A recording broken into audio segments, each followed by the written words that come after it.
Assalamualaikum warahmatullahi wabarakatuh.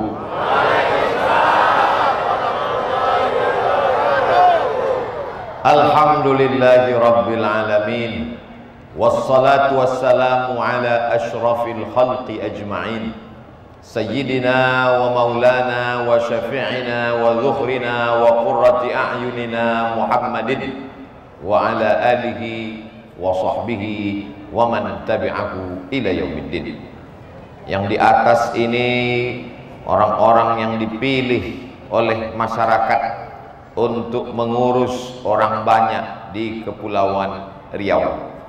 Ada Bapak Gubernur, karena kesibukan diwakili oleh Bapak Staf Ahli Bidang Kesra. Ada Bapak Wakil Bupati Natuna. Ada juga bersama kita di tengah kesibukan tetap bisa hadir Bapak anggota DPRD, Bapak anggota DPD, dan orang-orang yang diberikan Allah amanah tak dapat disebut satu persatu, encik-encik, puan-puan, tuan-tuan jemputan majelis, yang besar tak dihimbau gelar, yang kecil tak dapat disebut nama. Insya Allah semuanya dimuliakan Allah subhanahu wa ta'ala. Amin ya rabbal alamin. Gambar yang ada di depan itu adalah gambar Masjid Jami' Al-Muhajirin. Sedangkan yang aslinya ini. Kalau ada yang heran kenapa tak sama, memang begitu. Kita pun kadang kalau jumpa sama orang, waktu digambar bukan main mantap. Pas jumpa, mantap juga. Aha. Makanya tak kenal maka tak sayang maka tak cinta. Tanda orang kenal mesti berjumpa. Kau kenal dengan Pak Fulan? Kenal. Di mana kau kenal? Ku tengok balehonya memanjat-manjat sampai ke pokok kayu. Kapan itu? Pilkada. Habis itu ada dia datang? Enggak. Maka berjumpa. Bertemunya di mana? Di dalam masjid. Jadi masjid adalah tempat membangun perjalanan sejarah Islam. Nabi sampai di Taif setelah naik onta 8 hari 8 malam dari kota Makkah Al-Madinah. Yang pertama kali dia bangun masjid. Sampai di kota Al-Madinah Al-Munawwarah yang dibangun masjid. Diutus sahabat Nabi namanya Ammar bin As pada masa Khalifah Umar bin Khattab menyeberang Laut Merah sampai ke Afrika Utara. Di tengah kota bernama Fustat. Fustat berubah menjadi Kairo. Yang pertama dibangun masjid. Lalu kemudian ketika ulama-ulama sampai ke negeri Melayu, sampai ke Aceh, yang dibangun masjid. Turun Aceh, Kesultanan Melayu Langkat di Tanjung Pura, yang dibangun masjid sebelah kiri sampai tegak berdiri sampai hari ini. Masuk ke kota Medan, Kerajaan Melayu Delhi, tegak berdiri sampai hari ini. Masjid Raya Al-Masun. Turun ke bawah, masuk ke Kerajaan Siak Sri Indrapura di tepi Sungai Siak, sampai hari ini masih tegak berdiri. Masjid. Jadi kalau mau kekal abadi tak mati sampai hari kiamat, mesti membangun masjid. Pak Camat bangun masjid, Pak Bupati bangun masjid, Pak Wali Kota bangun masjid, Pak Gubernur bangun masjid. Presiden Insinyur Soekarno di tengah kesulitan ekonomi negara Republik Indonesia baru saja menang melawan Belanda dan Jepang. Sampai hari ini masjid kebanggaan kita. Masjid itu diberi nama Masjid Istiqlal. Sekarang kemana kita pergi di seluruh penjuru Indonesia, dari Sabang sampai Papua, tegak berdiri masjid. Bangunannya khas, atapnya tak pakai kubah, tapi arsitektur Masjid Kesultanan Demak. Wali Songo membangunnya, dipakai itu di seluruh kabupaten kota se-Indonesia. Masjid Muslim Pancasila. Hari berganti, musim berubah. Orde lama tumbang, orde baru berganti. Masa reformasi, tapi ada yang kekal abadi. Masjid. Jangan mati sebelum bangun masjid. Jadi pesan ke anak-anak, ibu kandung mereka 9 bulan 10 hari, mereka susukan 2 tahun, tapi pesannya adalah, anakku, kau bangun masjid. Jadi bupati tak lama, paling lama 2 periode, itu pun kalau tak datang KPK. Jadi gubernur paling lama 10 tahun, hisabnya di akhirat lama sekali. Apalagi kalau tak amanah, dituntut di hadapan Allah. Tapi kalau bangun masjid, subuh, zuhur, maghrib, asar, duha, tahajud, witir, idul fitri, idul adha, gerhana bulan matahari, minta hujan istisqa, anak-anak mengaji dari maghrib ke isya, emak-emak sore wirid yasin, maka mengalir pahala. Doakan sebelum mati Abdul Somad bisa bangun masjid. Masjid apa namanya? Ya Masjid As-Somad lah. Ini malam ini nampak anak-anak kecil, mereka ini merekam ini dalam kepalanya, dia pulang nanti dia berpikir sebelum tidur, terngiang ceramah Ustaz Somad di telinganya, maka dia terpikir, nanti aku kalau lajang aku bangun masjid. Mudah-mudahan setiap anak-anak ini bangun masjid insyaallah, amin. Jadi kau bangun masjid, jadi pakai duit apa? APBD.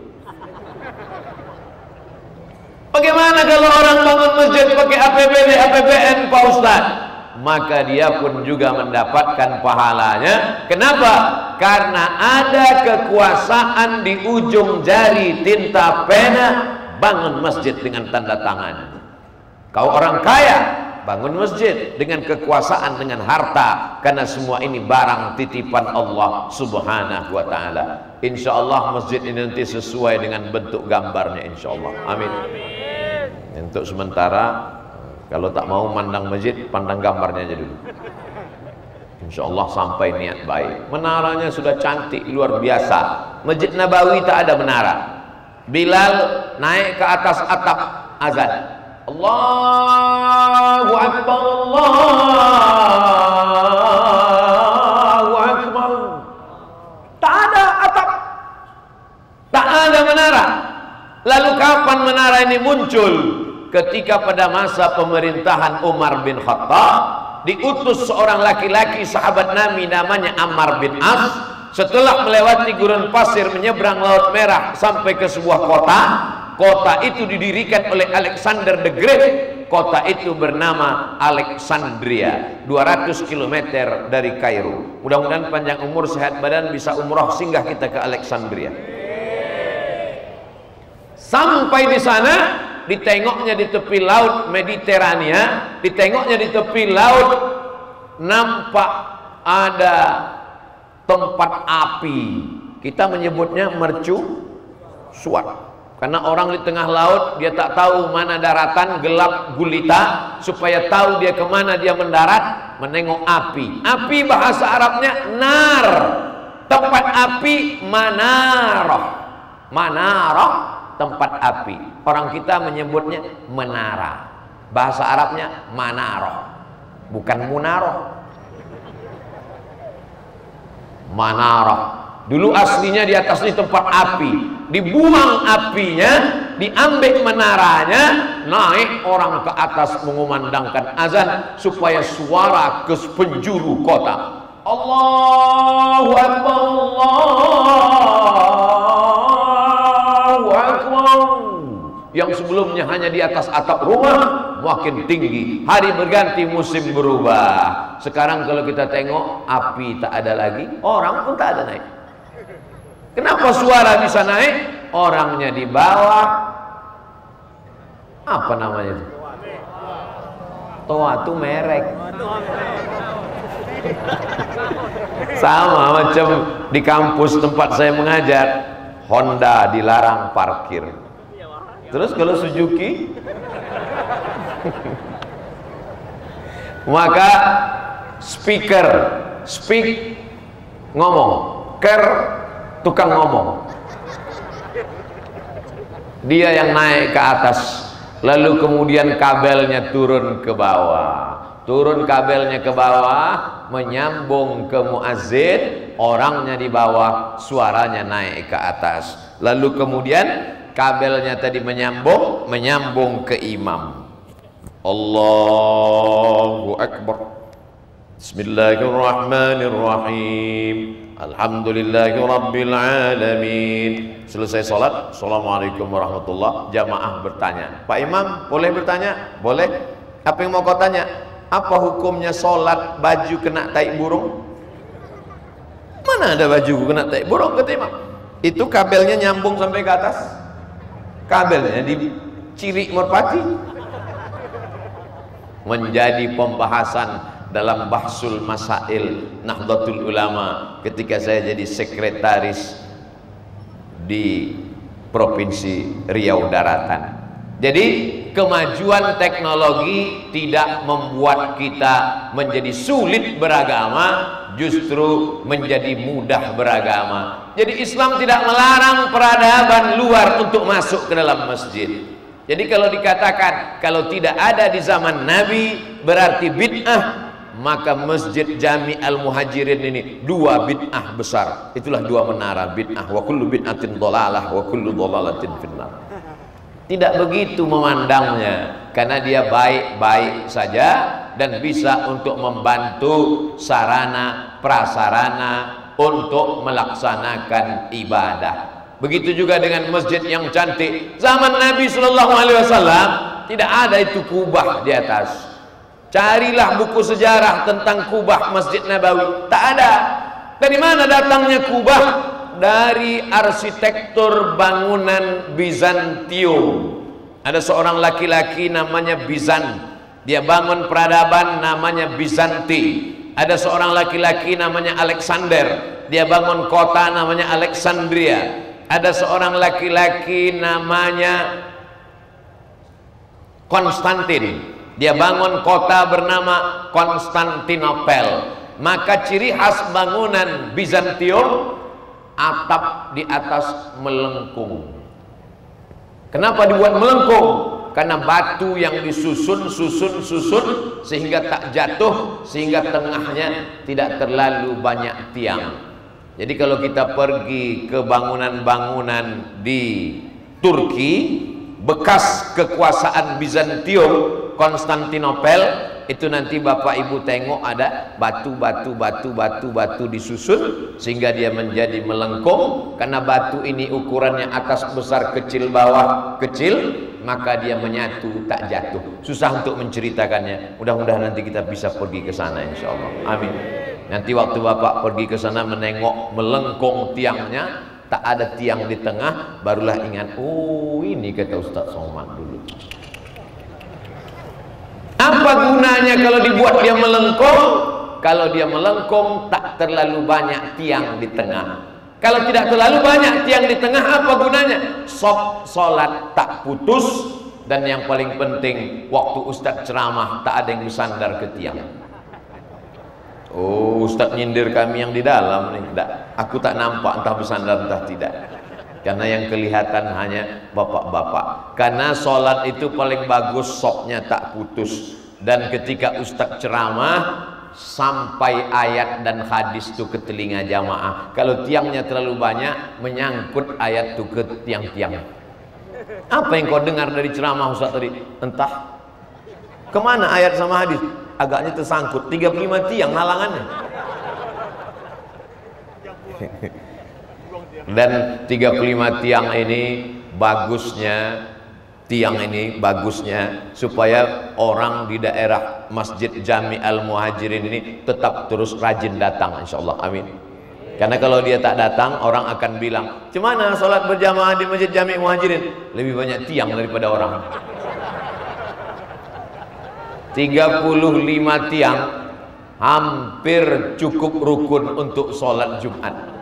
Menurut mazhab Syafi'i, sholat Jumat itu mesti ada 40 orang laki-laki sehat, tidak musafir, mukim. Tinggal tambah 5 tiang lagi, sah sholat Jumat. Jadi masjid tidak hanya sebatas bangunan, tapi juga di dalamnya ada arsitektur. Pak Ustadz, anak saya mau saya kirim ke Mesir. Anaknya tidak mau jadi ustadz, anaknya rajin menggambar. Kalau anak yang suka rajin menggambar, dia mau jadi insinyur arsitek, dia mau masuk ITB, bagus dikirim ke Mesir atau ke Bandung? Bagus dia ke Bandung. Kalau dipaksa juga dia ke Mesir, dia tidak jadi Musa, dia jadi Fir'aun nanti balik. Makanya anak tanya baik-baik, kau mau kuliah nak? Ya. Hobi kau apa? Menggambar-gambar bangunan, aku suka. Kalau gitu kau pergi ke Bandung, masuk ke Institut Teknologi Bandung, gambar. Tapi yang kau gambar adalah masjid. Dia akan masuk surga dengan gambarnya, insya Allah. Ada yang masuk surga dengan ustadznya, dengan tausiahnya, dengan ilmunya. Tapi tidak bisa kita paksakan orang. Stres dia menghadapi orang banyak tak pandai. Tak bisa dia ngomong depan orang banyak. Dipaksakan juga keringat dingin, pendek umurnya. Tapi kalau dia di depan laptop, depan komputer, depan kampas menggambar, dia lancar. Maka silakan kau bangun masjid, tapi bukan dengan kekuasaan, tapi dengan gambar menggambarmu. Ini tidak ada nampak di hadapan kita. Dan arsitek yang membangun masjid ini tidak maju ke depan untuk memberikan kata sambutan. Yang naik ke depan ini protokol, qori, pembaca sari tilawah, Bapak Ketua Panitia, Ketua Yayasan, lalu kemudian Pak Gubernur, dan kemudian Ustadz Somad. Belum pernah lagi lama hidup banyak dirasa, jauh berjalan banyak ditengok, protokol memanggil. Berikut ini mari kita dengarkan kata sambutan yang akan disampaikan oleh arsitek. Walaupun masjid ini cantik dan jadi karena mereka, insya Allah semua diberikan Allah kemampuan dan kelebihan. Hanya saja ada yang kelebihannya pada bicaranya, ada yang kelebihannya pada otaknya, ada yang kelebihannya pada kuasanya, ada yang kelebihannya pada uangnya, ada yang kelebihannya pada rupanya. Maka jangan pilih-pilih orang. Yang paling mulia di antara kita semua, inna akramakum indallahi atqakum. Arsitek kalau dia ngaji orang masjid, tidak akan dia buat WC menghadap kiblat, karena dia tahu bahwa orang Islam tidak boleh menghadap ke kiblat, tak boleh membelakangi kiblat. Kata Nabi, menghadaplah ke kanan atau ke kiri, menyamping kiblat. Kalau dia tak ngaji, dimintakan gambar WC masjid. Kalau dia ngaji, tak akan dibuatnya WC berdiri, pasti WC-nya jongkok. Kenapa?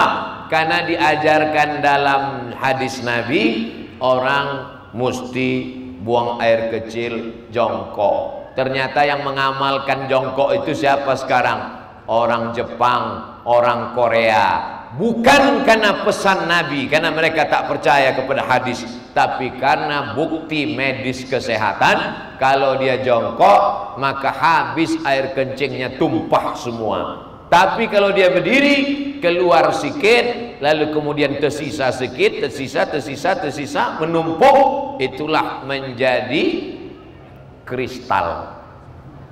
Ditembak, salah tembak, putus sama pistolnya sekalian.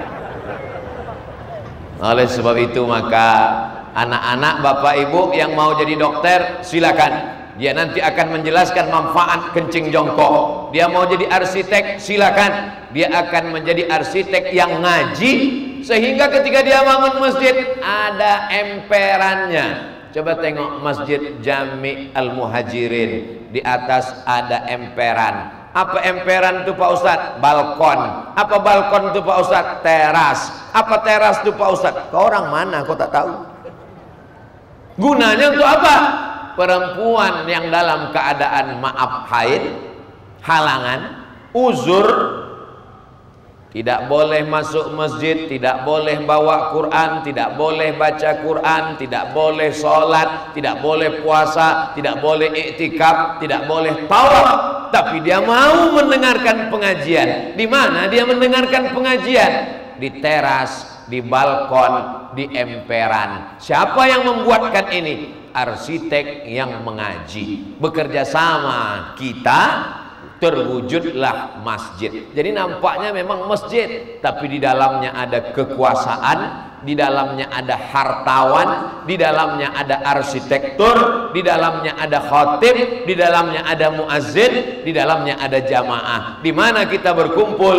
berkumpul di masjid. Orang kalau sudah berkumpul di masjid berjamaah, kenal mengenal, saling tolong menolong, insya Allah bersama di Masjid Jami Al-Muhajirin, bersama juga kita nanti di surga Jannatul Firdaus. Ini pembahasan yang pertama. Sampai ke berapa nih Pak Ustadz? Sama, 60 menit selesai. Yang kedua, masjid yang paling bagus, ini kalau mau meniru saudaraku dimanapun berada, dari Sabang sampai Papua, dari Aceh sampai ke Timika, kalian kalau mau bangun masjid, datang main-main ke Batam, tengok Masjid Jami Al-Muhajirin, pinggir jalan, letak strategis, parkir luas. Allahu Akbar. Ini kadang kita menengok masjid di belakang ruku, orang dah mau mampir, tak jadilah, takut dia parkir. Padahal kalau lebar parkirnya pun dia tak juga ke masjid. Tapi menjadi alasan, kenapa kau tak ke masjid? Payah parkir dalam. Kenapa kau tak ke masjid? Sudah lewat beloknya salah. Kenapa kau tak ke masjid? Kusangka tadi bukan masjid karena ruko. Ini langsung tempat strategis. Orang yang memperjuangkan tapak Masjid Jami 30 tahun yang lalu, kalau dia masih hidup, mudah-mudahan diridhoi Allah hidupnya. Kalau dia sudah meninggal dunia, inilah amal jariah dia, lapang alam kuburnya, selamat dari azab kubur, dan diberikan Allah raudhatun min riyadil jinan, kuburnya itu salah satu dari taman-taman surga. Kenapa? Karena tempat cantik strategis. Orang mau belanja terdengar suara azan singgah, orang mau kemana-mana minum kopi, ada sesuatu urusan terdengar suara azan singgah. Tidak ada satu halangan apapun. Maka di mana-mana kota sekarang yang paling sulit adalah membebaskan. Sudah sempat dibangun ruko, sudah sempat dibangun bangunan, mau bangun masjid, peluasannya sulit. Maka kalau ada kota-kota baru, kabupaten kota pemekaran baru, maka pemimpin-pemimpin berpikir bagaimana tata kota, berpikir di sini masjid, di sini masjid, di sini masjid. Karena kalau sudah terjadi, maka untuk membebaskannya amat sangat sulit. Ini contoh yang amat sangat baik untuk dimanapun orang berada. Ustaz kan ceramahnya di Batam.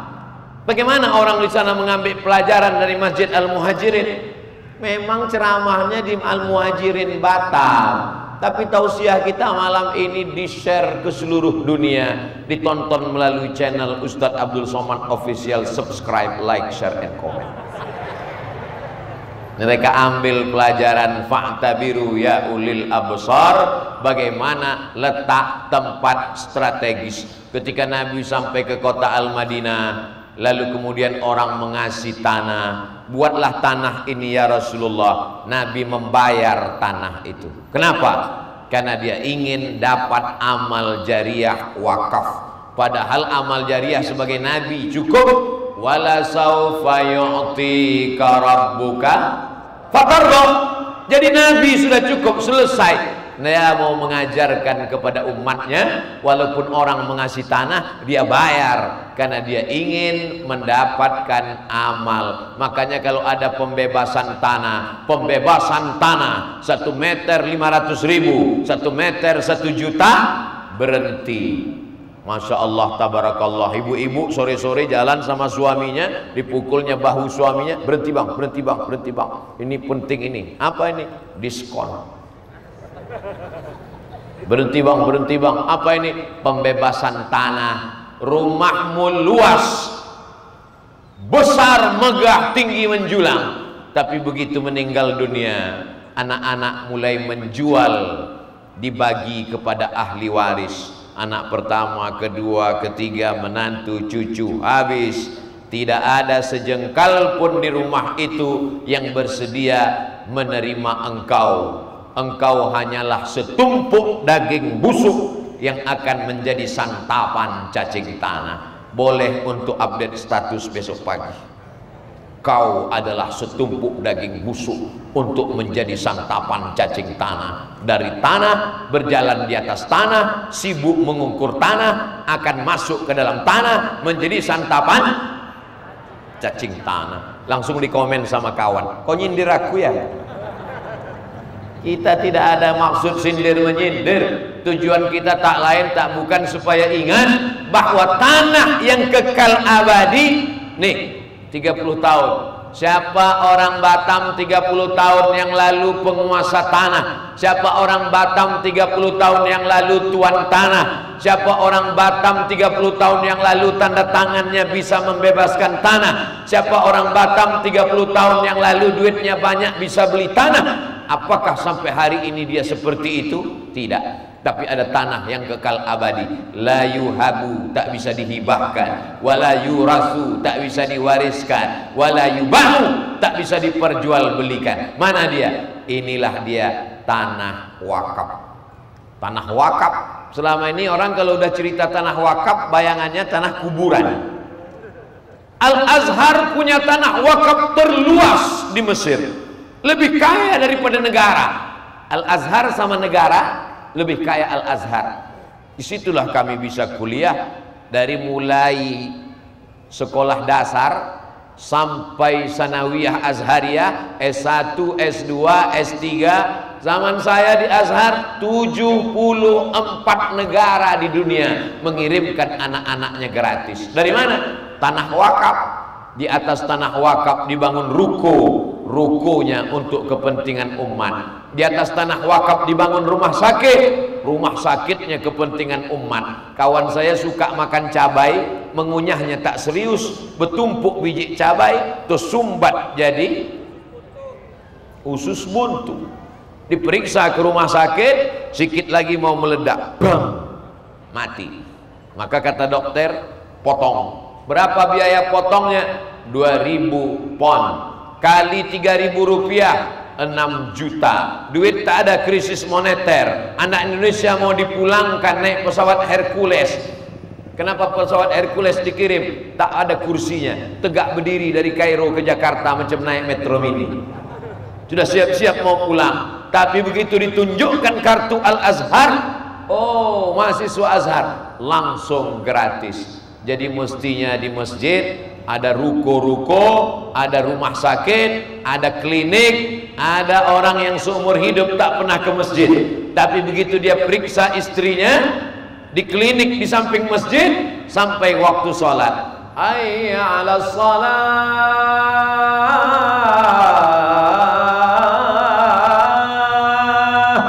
kata dokter SPAG, spesialis objek, Pak, azan berkumandang, silakan. Lalu kata dia, ya.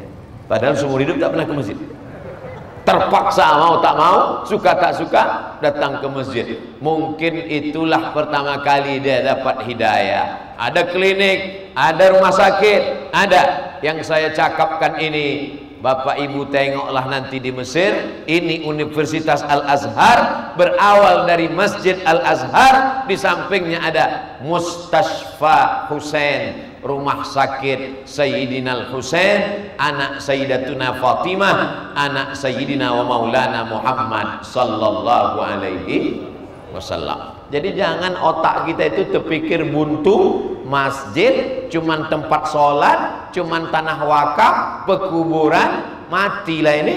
Padahal ini adalah investasi akhirat. Orang paling bertuah di Batam adalah orang yang mewakafkan tanah, mendirikan masjid tanpa disebutkan namanya, ilal marhum almarhumah binti fulan bin fulan, sampai pahalanya mengalir sampai hari kiamat. Mudah-mudahan rezeki kita berlimpah ruah, bisa untuk wakaf, infak, sedekah insyaallah. Amin. Kenapa Ustadz tekankan betul sedekah ini? Karena tadi kan sudah disebutkan oleh Pak Ketua Yayasan, masih perlu sekian miliar lagi. Saya paham, ada di antara Bapak Ibu yang mendengar sekian miliar tadi langsung naik darah tingginya, jantung koroner mulai kumat, mulai dalam hati, kok tahu begini tak datang aku tadi. Pasti ada yang namanya setan berbisik dalam hati, pasti ada. Jangan marah, jangan tersinggung, itu memang sudah SOS, standar operasional setan. La'atiyannahum min baini aidihim, aku akan datang menggoda mereka dari depan, wa min khalfihim dari belakang, wa an aimanihim dari kanan, wa an syama'ilihim dari kiri.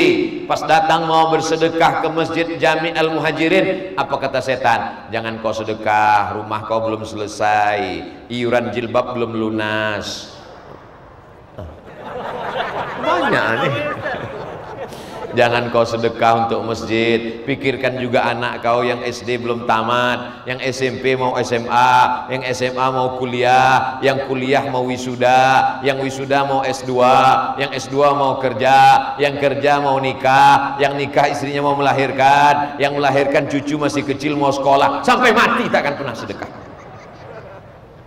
Kalau ditunggu lapang, orang tidak akan pernah sedekah. Sempat-sempatkanlah. Karena sampai masanya nanti kita mau duit ada tapi tak sempat. Kenapa?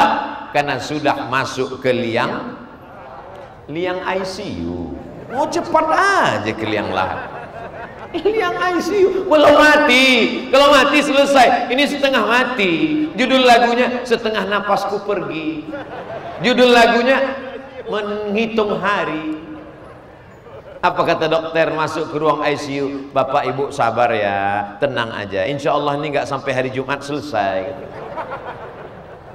Meleleh air mata. Masuk suara azan berkumandang dari menara masjid, suara sayup-sayup masuk ke ruang ICU. Hayya 'alal falah.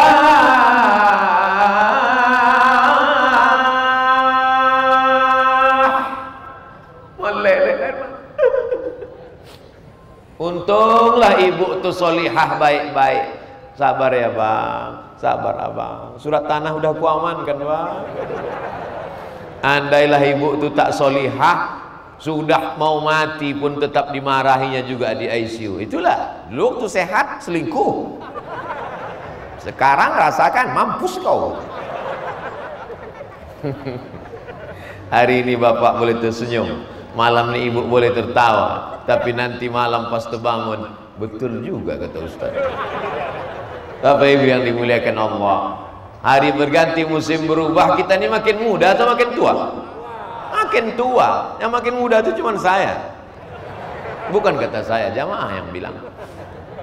Kita ini makin tua. Yang tua jangan putus asa, yang muda jangan bangga. Berapa banyak yang muda dikatakan sehat, jogging, habis jogging mati. Berapa banyak yang tua sudah divonis dokter, katanya umurnya tak lama lagi, sampai sekarang tak mati-mati, dokter itu pula duluan mati. Umur dalam kuasa Allah. Itulah mengapa selesai sholat kita yakinkan diri kita, la ilaha illallah wahdahu la syarikalah, lahul mulku walahul hamdu yuhyi wa yumit wa huwa ala kulli syai'in qadir. 5 itu tanamkan dalam jantung, 3 kali diulang. La ilaha illallah wahdahu la syarikalah, lahul mulku, kau yang punya kekuasaan, walahul hamdu, kau yang punya puja-pujian, yuhyi, dia yang menghidupkan, wa yumit, dia yang mematikan, wa huwa ala kulli syai'in qadir. Makanya imam membaca itu kuat. La ilaha illallah wahdahu la syarikalah, lahul mulku wa lahul hamdu yuhyi wa yumiit wa huwa ala kulli syai'in qadir. Sekarang banyak imam tak bersuara lagi. Selesai sholat, anak-anak ini nanti tak tahu apa bacaan selesai sholat. Balik dia dari masjid ditanya sama ayahnya, di mana kau tadi sholat nak? Di masjid. Apa kata imam itu? Tak tahu dia bacaannya. Itu maka imam membaca jahar untuk mengajar makmum di belakang. Subhanallah, subhanallah, subhanallah, subhanallah, alhamdulillah, alhamdulillah, alhamdulillah, Allahu akbar, Allahu akbar, Allahu akbar. Tapi masjid tidak hanya pendidikan non formal. Di dalam itu ada pengajian, kultum zuhur, pengajian subuh, pengajian duha, pengajian wirid yasin ibu-ibu sore Jumat ba'da asar, pengajian anak dari maghrib ke isya. Tapi kita tak bisa paksakan orang. maka mesti ada lembaga pendidikan di dekat masjid. Ini memang masjid model bagus sekali, cantik bangunannya. Kantor guru SMP IT Nurul Muhajirin. Daftarkan anak Anda segera untuk tahun ajaran 2022. Yang sudah mendaftar alhamdulillah, yang mau mendaftar insya Allah, yang sudah dikasih tahu tak mau mendaftar, siap-siap anak Anda menjadi pecandu narkoba. Yang saya sampaikan ini fakta, data atau hoax, terserah Bapak Ibu mau percaya atau tidak. Kalau dimasukkan dia ke sekolah agama, apa makna Islam terpadu, memadukan antara sains teknologi dengan pendidikan agama. Di sini dia belajar fisika, kimia, biologi, matematika, bahasa Inggris, tapi juga dia belajar akidah, akhlak, Quran hadis, fikih, bahasa Arab. Sehingga nanti kalau dia tamat SMP 3 tahun, SMA 3 tahun, dia mau ke Mesir bisa, karena di kepalanya ada 5: bahasa Arab, akidah, akhlak, Quran hadis, fikih, supaya tahu dia bagaimana fardu kifayah memandikan jenazah, supaya tahu dia mana rukun, mana syarat, mana wajib, mana sunat muakkad. Kadang dari pertanyaan jamaah ini kita tahu ini orang tak mengaji. Ustaz, ada yang mau saya tanya Pak Ustaz. Apa namanya? Gimana kalau kita sholat nggak baca Allahu Akbar kabiro? Tak tahu dia mana sunat muakkad. Tapi saya tidak pernah jatuhkan mental dia depan orang banyak. Dia udah mau ke masjid, sudah alhamdulillah. Jangan-jangan itu pertama kali dia masuk masjid. Hari ini orang sibuk dengan narkoba, orang sibuk dengan zina, orang sibuk dengan mabuk, diskotik, judi online, game online, PlayStation. Orang mau ke masjid, alhamdulillah. Tapi masjid sempurna, paripurna, ada bangunannya, ada 2 lantai, 3 lantai, cantik, ada gedung B, ada. Karena kalau masjid ada sekolahnya, anak-anak pasti zuhur berjamaah, asar berjamaah. Saya tak sanggup berpisah dengan anak. Kalau di pesantren boarding school tak sanggup Pak Ustaz.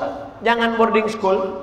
Kita di perkotaan masukkan saja full day. Pagi pas mau kerja singgahkan anak, sore pulang kerja jemput anak. Anak-anak ini energinya berlebih, tenaganya plus bonus. Kalau dia pulang jam 12, dia cabut ke mall, dia jalan-jalan ke pinggir laut, apalagi Batam cantik, banyak tempat hiburan. Tapi kalau dia belajar sore, belajar agama, habis asar dia pulang, baterai tinggal 5 watt lagi. Begitu pulang dia langsung menguap ke tidur, selesai. Kalau tidak dia akan cabut, pergi dari rumah pakai jilbab panjang, di tepi jalan pacarnya sudah siap menunggu, bawa motor pergi ke tepi laut, angin kencang, gembung, pulang-pulang berbadan 2. Na'udzubillah. Jadi cara yang paling efektif untuk mendidik generasi masa depan, membangun peradaban Islam, karena memang judul tausiah kita malam ini membangun masjid, menata peradaban madani. Madani itu mesti paham kita. Kenapa nih madani? Karena yang punya masjid ketuanya namanya Muhammad Dani. Bukan itu. Madani itu artinya Al-Madinah Al-Munawwarah, supaya Batam ini modelnya bukan Hong Kong, modelnya bukan Las Vegas, modelnya bukan Eropa. Anaknya boleh sekolah ke Inggris, cucunya boleh sekolah ke Sorbonne Prancis, boleh ke Harvard, boleh ke Cambridge, tapi hatinya tetap la ilaha illallah Muhammadur Rasulullah sallallahu alaihi wasallam. Mana ada sekolah di Madinah Pak Ustadz? Nabi selesai sholat, dia duduk, sahabat berkeliling. Sahabat yang berkeliling duduk membulat itu namanya halakoh. Halakoh artinya ustadz duduk, ulama duduk, kiai duduk, jamaah berkeliling. Di dalam satu masjid bisa 5 halaqah, di sudut sana halaqah tafsir, di sudut sana halaqah hadis, di sudut sana halaqah tasawuf, di sudut sana halaqah fikih, di sudut sana halaqah sastra Arab. Dari halaqah inilah berubah menjadi universitas. Universitas tertua di dunia, Al-Azhar, berawal dari halaqah menjadi fakultas usuluddin, fakultas syariah, fakultas sastra Arab, fakultas dirasat Islamiyah, bahkan mulai masuk fakultas umum, fakultas handasah, fakultas kuliatut tib, fakultas kedokteran, fakultas kuliatut tijarah, fakultas bisnis. Berawal dari masjid menjadi universitas. Bukan universitas nggak punya masjid. Sarjana, S1, S2, profesor, tapi tak sholat. Ketika ditanya, Pak Prof nggak sholat? Sholat hanya untuk anak SD aja. Dianggapnya nanti kalau mati yang ditanya malaikat ijazah-ijazahnya itu. Inna awwala ma yuhasabu bihil abdu yawmal qiyamah. Yang pertama kali akan ditanya pada hari kiamat adalah sholat, bukan somat.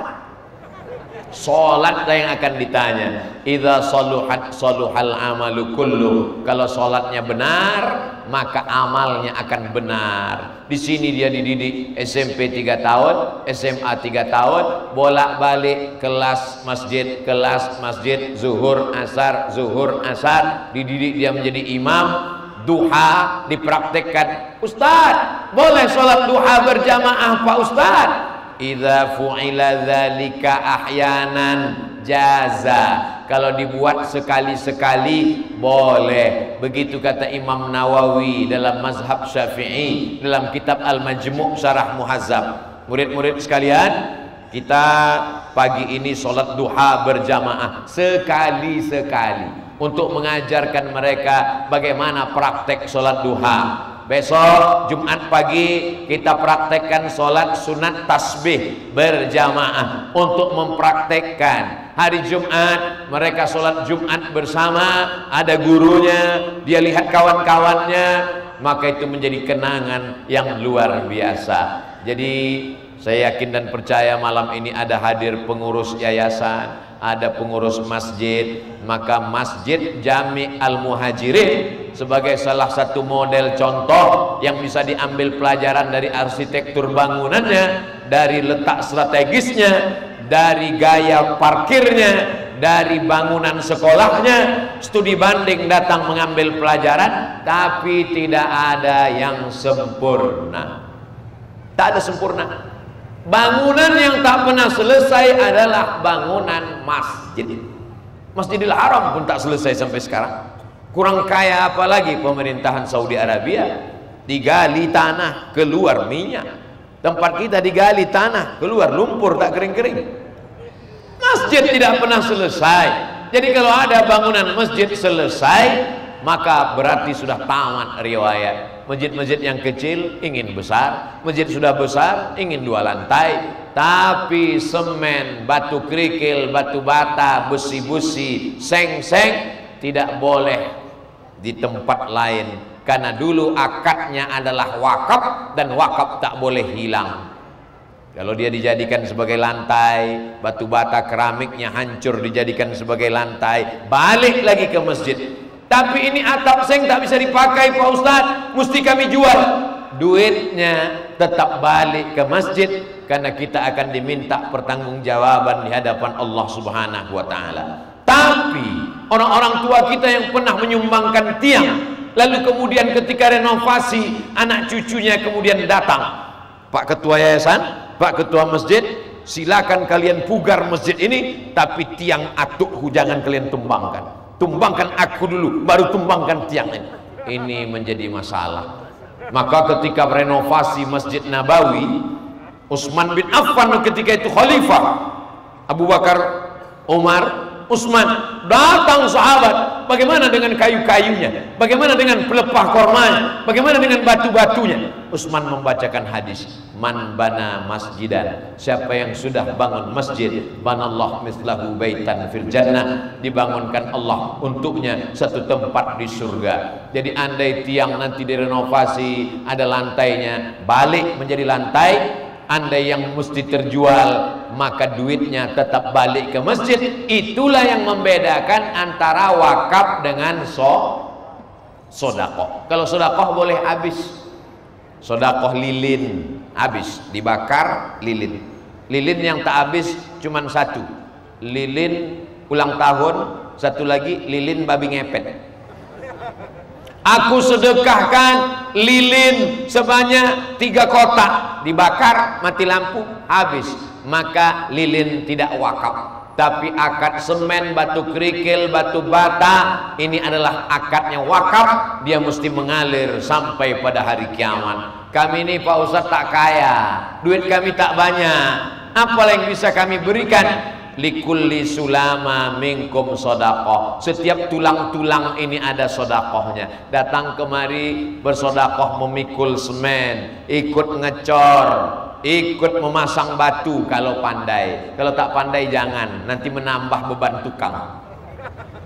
Kami ibu-ibu Pak Ustadz, kami tak bisa ikut, bagaimana? Ibu pandai buat bakwan, bawakan ke sini agak 3 kontainer. Bawakan teh manis, jeruk, segala macam, bawakan semua. Itu pun tak ada Pak Ustadz, doakan dari rumah. Tapi katanya senyum sedekah. Ibu tak boleh senyum ke laki orang, nanti bininya mengamuk.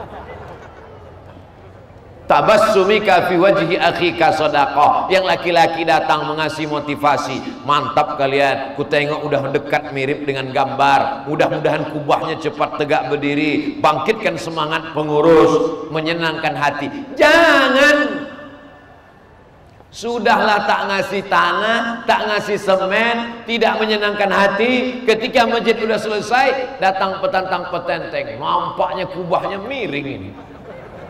Kalau ada orang model begini, jangan marah, jangan ngamuk, bawa aja dia ke atas. Jamaah yang dimuliakan Allah Subhanahu wa taala. Tapi yang namanya jenis manusia-manusia begini ini tetap ada. Karena kalau dia tak ada, siapa yang mau mengisi neraka jahanam?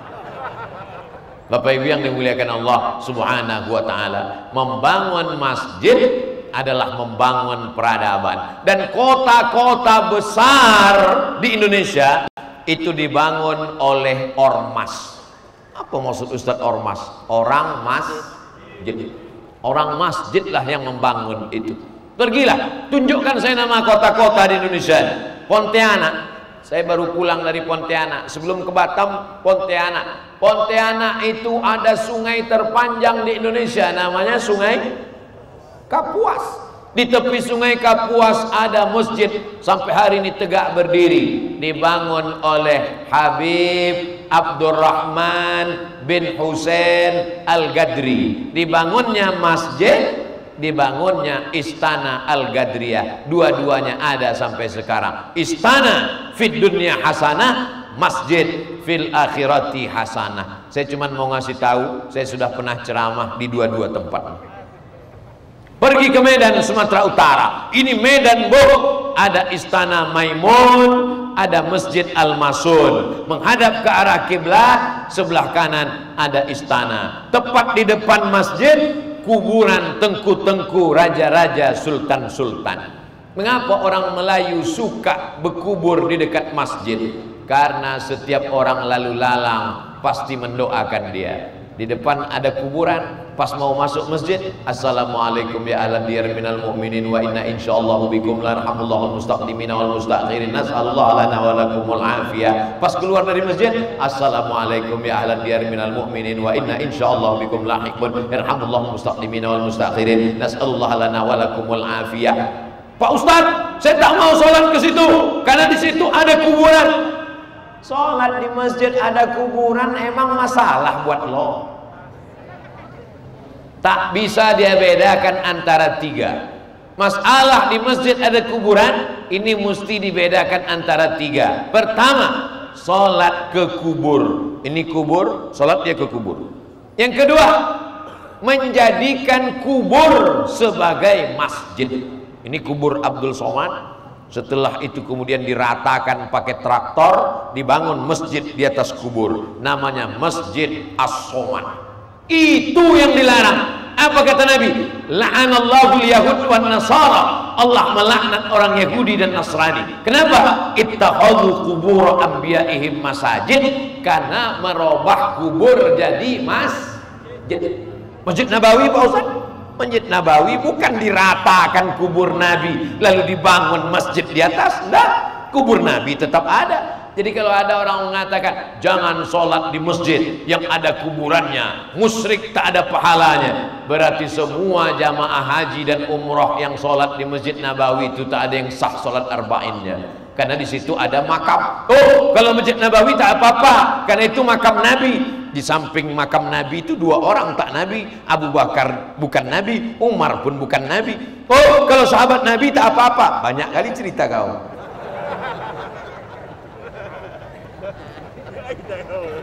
Jadi yang tak boleh itu adalah meratakan kuburan, dibangun masjid di atasnya. Adapun sholat di masjid, di sampingnya ada kubur, di sampingnya ada kubur. Pergi ke masjid tua di Pekanbaru, dibangun tahun 1762 oleh Sultan Abdul Jalil, dilanjutkan oleh anaknya Sultan Muhammad Ali bin Abdul Jalil. Di samping ada makam seorang Habib yang menikah dengan anak gadis Sultan Siak, namanya Sayyidi Al-Habib Utsman Shahabuddin. Istrinya di samping Tengku Embung, dan ada makam, ada dindingnya, ada jalan pemisah, masjidnya pun berdinding, maka tak masalah. Maka ini menjadi kehebohan di tengah masyarakat. Akhirnya orang ke masjid ini mau mencari ketenangan. Di kantor dia tak tenang, ditekan atasan. Di jalan dia kena razia pula tadi.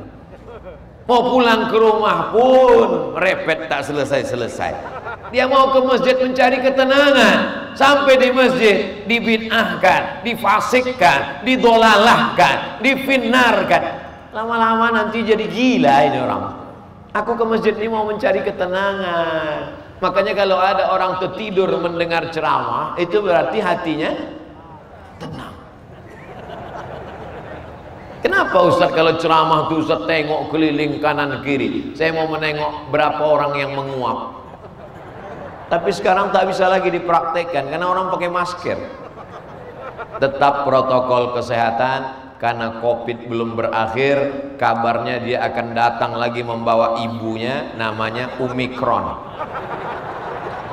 Kalaupun sekarang nampaknya aman, karena memang akhir tahun awal tahun dia tak datang. Nanti dia datang pas mau sholat tarawih.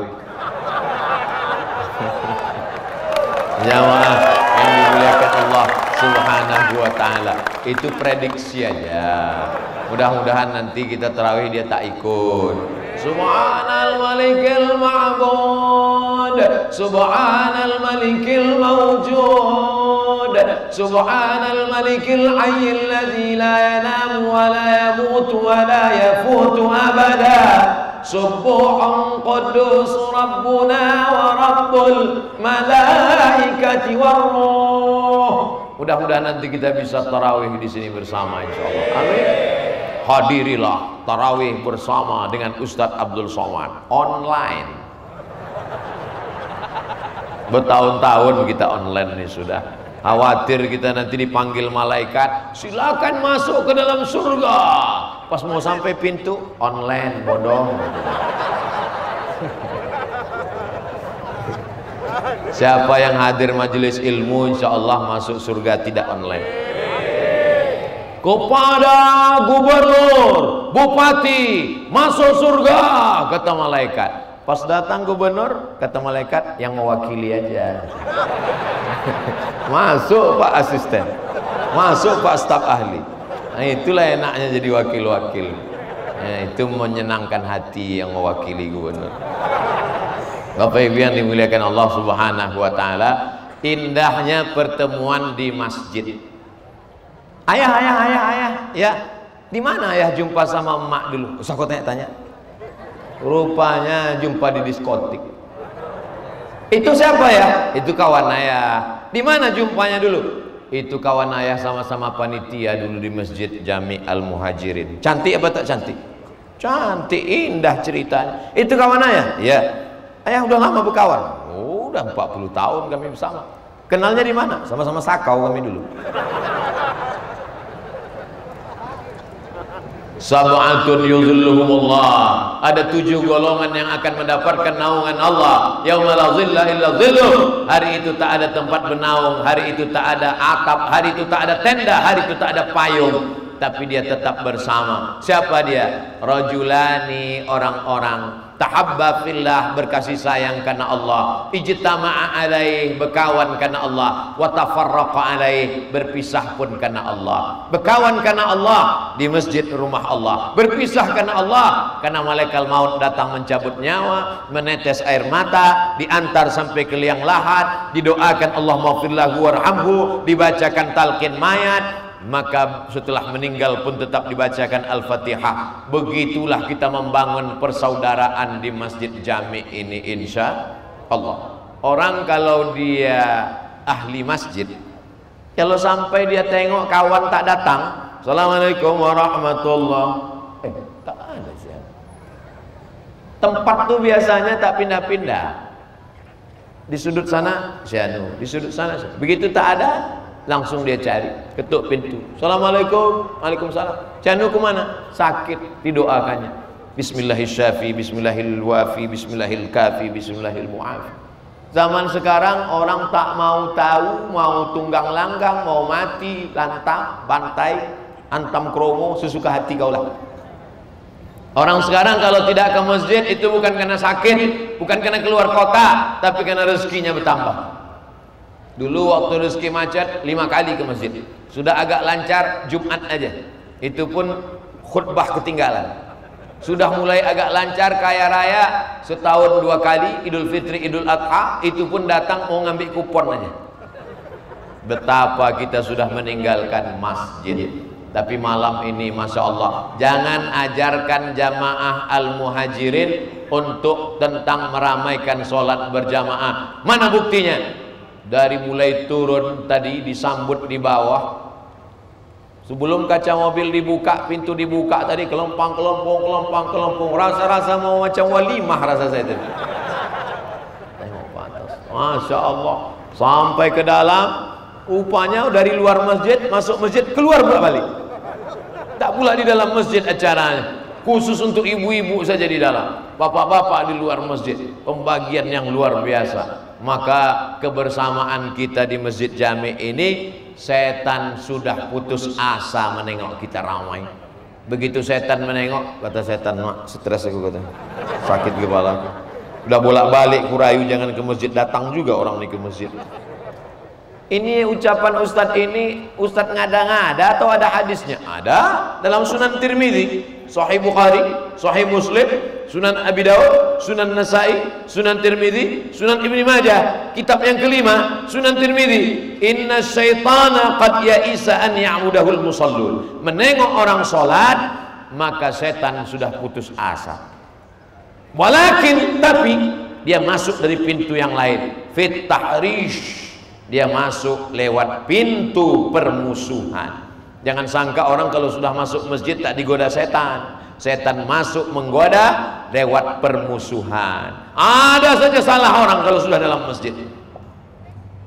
Imam ada yang salah. Cuman imam nih? Imam nih mantap, tapi itulah huruf H-nya itu kurang tepat aku dengar. Padahal dia pun baru Iqra 5. Macam mana nampakmu Masjid Jami Al-Muhajirin nih? Masjid itu mantap. Kemarin udah disampaikan Ustaz Somad, menaranya, arsitekturnya. Tapi kulihat masalah pembukuan kurang transparan. Padahal andai dia dudukkan di situ, tak juga selamat.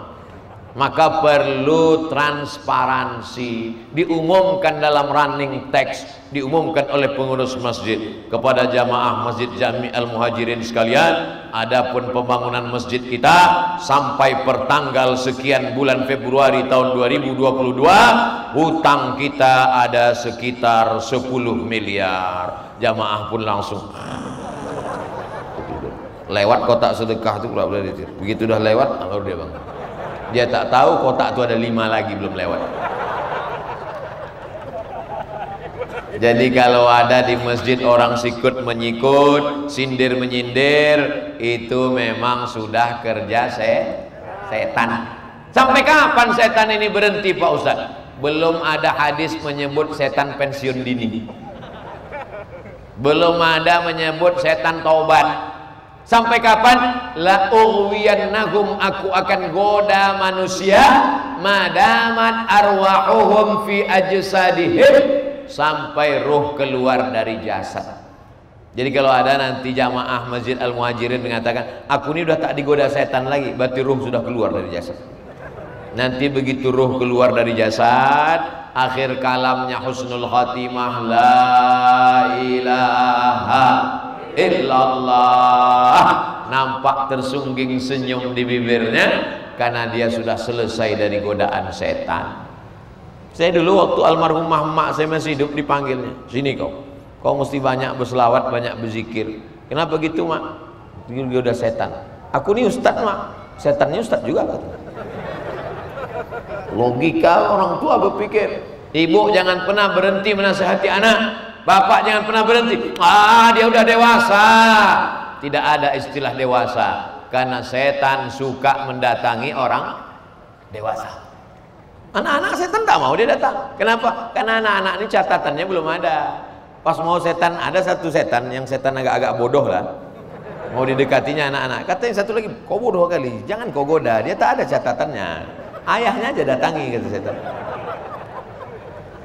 Jadi kalau ada orang mengatakan tak perlu dinasehati, tak perlu dimasukkan sekolah agama, dia sudah dewasa.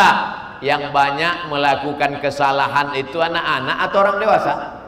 Orang dewasa yang ditangkap oleh Inspektorat Badan Pengawas Keuangan itu anak-anak atau orang dewasa? Orang dewasa, orang yang sekolah, intelektual, kejahatan intelektual. Maka di masjidlah kita mendengarkan nasihat watawasau bil haq watawasau bis sabr. Hari Senin malam Selasa akidah sifat 20. Wujud qidam baqa mukhalafatu lil hawadisi qiyamuhu binafsihi wahdaniyah qudrat iradat. Ilmun hayat sama basar kalam. Selasa malam Rabu fikih, khususkan fikih ibadah, toharoh, air suci mensucikan, wudu, rukun, syarat, wajib, sunat, fikih puasa, fikih sholat, fikih akikah, fikih kurban. Hari Rabu malam Kamis belajar tafsir. Tafsir Jalalain paling singkat, paling pendek perkata Imam Jalaluddin As-Suyuti, Imam Jalaluddin Al-Mahalli. Hari Kamis malam Jumat tak ada pengajian, wirid Yasin. Man qara'a Yasin fi lailatin, siapa yang baca surat Yasin pada suatu malam, asbaha maghfuran lah, waktu subuhnya dia sudah diampunkan Allah. Tapi katanya Pak Ustaz malam Jumat baca surat Al-Kahfi, sahih. Man qara'a surat Al-Kahfi yaumal Jumu'ah, siapa yang baca surat Al-Kahfi hari Jumat, malam Jumat, petang Jumat, sore Jumat, adha'alahu min nur, dia diterangi cahaya ma bainal jumu'ataini, sampai Jumat berikutnya. Lalu kemudian hari Jumat malam Sabtu mengkaji hadis paling sikit pendek, hadis arba'in, 40 hadis. Hadis pertama innamal a'malu binniyat, disusun oleh Imam An-Nawawi, meninggal tahun 676 Hijrah. Hari Sabtu malam Ahad pengajian tabligh akbar supaya dikunci anak-anak muda, bapak-bapak, ibu-ibu tidak keluyuran malam Ahad, malam libur, ngaji ke masjid. Ini kalau diatur berkurikulum begini, orang-orang yang dulu tidak sempat nyantri, tidak sempat ke pesantren, tidak dapat pendidikan agama, dia bisa mengulang lagi. Direkam. Pengajian-pengajian ini direkam, libatkan anak-anak muda, remaja masjid untuk membuat channel. channelnya Masjid Jami Al Muhajirin channel. Followernya nih udah ada channelnya nih. Belum? Andai ada channelnya, malam nih bisa langsung bertambah subscriber. Bapak keluarkan handphonenya semua, buka channel Masjid Jami Al Muhajirin Batam channel. Sudah dapat? Ya, subscribe, ya, pencet loncengnya, kering-kering, udah selesai. Setiap ada pengajian, masuk langsung. Setiap ada ajakan streaming, memanfaatkan multimedia. Karena kalau tidak masjid buat, anak-anak kita akan diambil oleh aliran sekuler, liberal, komunis, ateis, agnostik, macam-macam aliran yang ada di YouTube. Kalau zaman dulu TV masih syukur, TV dikontrol oleh Komisi Penyiaran, Badan Sensor Film Nasional. Tapi zaman anak kita sekarang sudah tak ada sama sekali sensor. Channel-channel YouTube sesuka hatinya. Maka anak muda ini dikelola, dibuat pelatihan. Khusus pagi Ahad dibuat kajian anak-anak muda. Karena anak muda tidak mau mengaji sama orang tua. Kenapa kalian tak mau datang pengajian? Gak mau Pak Ustadz? Pengajian sama bapak-bapak isinya cerita mati aja. Pengajian kita subuh ini adalah malam pertama di alam kubur. Dia mau bagaimana bahaya narkoba, bagaimana cita-cita ke depan, bagaimana manajemen ekonomi keuangan mahasiswa, bagaimana meraih sukses, dihadirkan narasumbernya, bagaimana bisa jadi DPD, bagaimana bisa jadi DPRD, dihadirkan narasumbernya Babin Kantipmas, Babinsa, cerita bagaimana supaya jauh dari narkoba bersama dokter, dari libatkan BNN Badan Narkotika Nasional khusus untuk anak muda, penyelenggaraan jenazah hari Ahad pagi libur, penyelenggaraan jenazah bawa anak muda, yang orang tua tak usah karena dia yang mau dimandikan nanti. Bapak Ibu yang dimuliakan Allah Subhanahu wa taala, insyaallah yang saya sampaikan ini kalau kita amalkan, maka Masjid Jami Al Muhajirin Batam akan menjadi sumber peradaban Islam sampai hari kiamat nanti insyaallah. Kita ini sudah tua-tua, ibarat pohon kayu sudah mulai menguning, layu dan akan mati, tapi ada tunas-tunas hijau pelanjut di masa akan datang. Qorinya tadi membaca Quran anak muda, sari tilawahnya pun anak muda. Seakan-akan Masjid Jami Al Muhajirin mau ngasih tahu Ustaz Somad, wahai Ustaz Somad, tengoklah anak-anak muda kami hebatnya baca Quran. Yang muda aja begitu baca Quran, apalagi yang tua tuh. Kalau tak percaya, tes lah. Insya Allah. Itulah yang dapat saya sampaikan pada kesempatan kali ini.